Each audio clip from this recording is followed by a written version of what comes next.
Hello, everyone. Easter Sunday is coming up. We're going to discuss John chapter 20, verses 1 through 7. The first day of the week cometh Mary Magdalene early, when it was yet dark, unto the sepulchre, and seeing the stone taken away from the sepulchre, then she runneth, and cometh to Simon Peter, and to the other disciple, whom Jesus loved, and saith unto them, They have taken away the Lord out of the sepulchre, and we know not where they have laid him. Peter therefore went forth, and that other disciple, and came to the sepulchre. So they ran both together, and the other disciple did outrun Peter, and came first to the sepulchre. And he stooping down and looking in, saw the linen clothes lying, yet went he not in.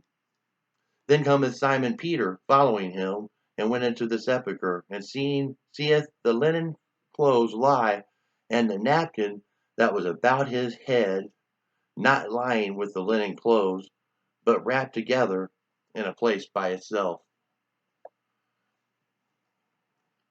I'd like to focus on two parts of this. The first one is in chapter 20, verse 1. The stone was rolled away from the tomb. And the second one is in chapter 20, verse 7, regarding the napkin. Now, first of all, regarding the stone, Jesus is Almighty God. The man Jesus was the Son of God, was God in human flesh. He did not need the stone rolled away from the tomb to get out of the tomb. He could have smashed the whole world like a bug. The stone wasn't rolled away from the tomb so Jesus could get out. The stone was rolled away from the tomb so we could look in. So we could look in and see that Jesus rose from the dead. So we could look in and see that Jesus defeated death and sin. Now, number 7, regarding the napkin. There's been a lot of theology on this.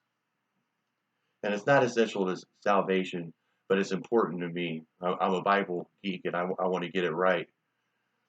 One story is that the napkin is related to something about a king. I believe that the story has an English origin.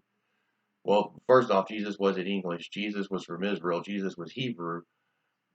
And secondly, if the napkin was talking about a king, it wouldn't be in the book of John. It would be in the book of Matthew. That's a long story that maybe we'll discuss at a later time.